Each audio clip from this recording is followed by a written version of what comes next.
Don Alejandro has a very beautiful vision for 2012. He sees a future where we are really a global village.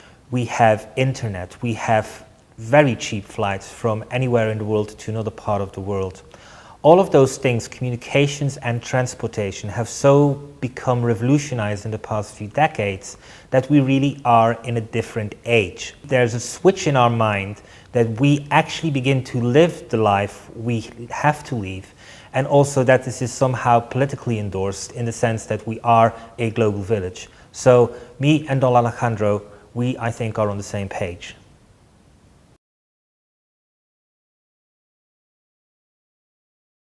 When we look what was left of the Mayan heartland, these people who lived in tribes and what happened to them in the 1980s, which was so horrific, hundreds of thousands slaughtered, 500 villages completely burned, destroyed, with an active participation of Western forces.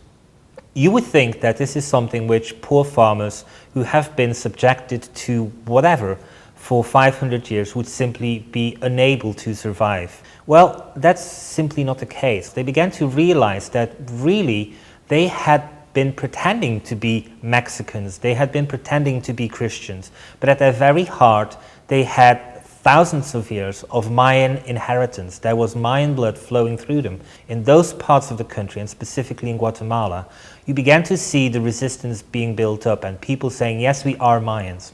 And rather than just becoming a localized resistance fight against the forces of obstruction in Guatemala, you began to see this was a pan-American movement. All the Mayans were reuniting. In a period of 10 years, and we're now 20 years onward, they have completely turned this around. They have completely made something of their home, which is beautiful, and which is now very much intriguing the entire world, because their calendar system is what 2012 is all about.